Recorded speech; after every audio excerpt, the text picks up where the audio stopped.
Tớp tại squad kia tam telegram sọ pra là bạch luông lôm là bạch nát chuột không mình say mà nè chả hói bầm nón vô không mình say mà nè ní tư rùm lột bột bần tài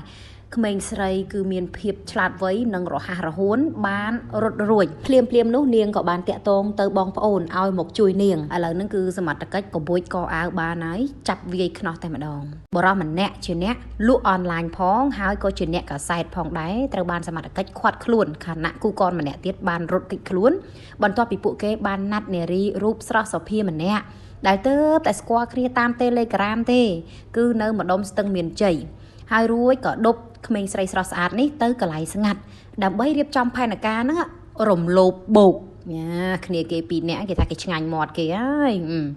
táiมันban đôi bầm nòng tê đào xa tái chôn rong cua ban prò tai prò tọpให้รถโจđầy lô để nơi cái bài nông cà rốt nó cứ rốt ruột luôn á chảពេលដែលនាងកំពុងតែរត់កិច្ចខ្លួនបណ្ដើគឺបានខលតាក់ទងទៅហៅបងប្អូនឲ្យមកជួយ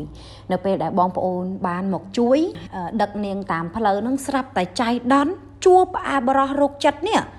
បងប្អូនហើយជួបនៅតាមផ្លូវវាកំពុងតែជិះកិច្ចដែរវាកំពុងតែជិះរត់ណាគ្នាវាមាន2នាក់ម្នាក់រត់ទៅផ្លូវផ្សេងជិះបែកគ្នា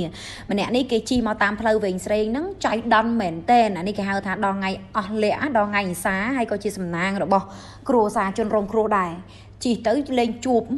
ទៅបងប្អូនជនរងគ្រោះចាប់ឯងបកុលជូនសមត្ថកិច្ចតែម្ដងហេតុការណ៍នេះគឺបានកើតឡើងនៅថ្ងៃទី8ខែកុម្ភៈឆ្នាំ2025នៅវេលាម៉ោង 2:30 នាទីរំលងអាត្រិតនៅចំណុចឋិតភូមិស្នោកើតសង្កាត់ស្នោខណ្ឌកំពូលរាជធានីភ្នំពេញ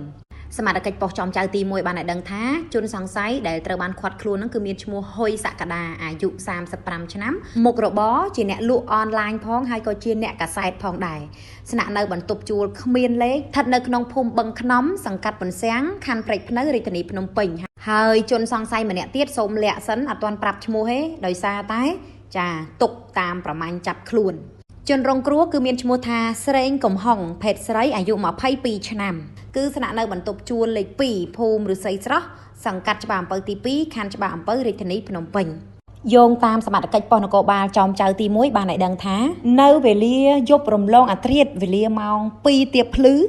ថ្ងៃទី8ខែកុម្ភៈឆ្នាំ2025ជនសង្ស័យឈ្មោះហ៊ុយសក្តារូបនេះបានឆាត Telegram ទៅនារីរងគ្រោះដែលជាមនុស្សទៅតែស្គាល់គ្នាហើយក៏ណាត់ជួបគ្នានឹងម្ដុំស្ទឹងមានជ័យបន្ទាប់មកជនសង្ស័យនឹងបានជិះម៉ូតូមួយគ្រឿងម៉ាកស្កូពីមានគ្នា2នាក់ទៅដឹកជនរងគ្រោះដើម្បីយកមករំលោភរួមគ្នា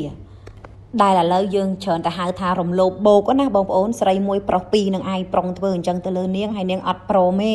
ក៏កើតជាការឆ្លោះគ្នាបតាយបតប់នេះគឺស្នាមដៃជាប់ហើយវាចាប់ដែរប៉ុន្តែដូចថាគុណបុណ្យជួយបងប្អូនទឹកដោះម្ដាយកូនស្រីនេះថ្លៃនាងរត់ចូលដីឡូដែលនៅក្បែរហ្នឹងហើយនាងស្រែកផងអីផងទៅវាភ័យខ្លាចផ្អើលគេអញ្ចឹងទៅ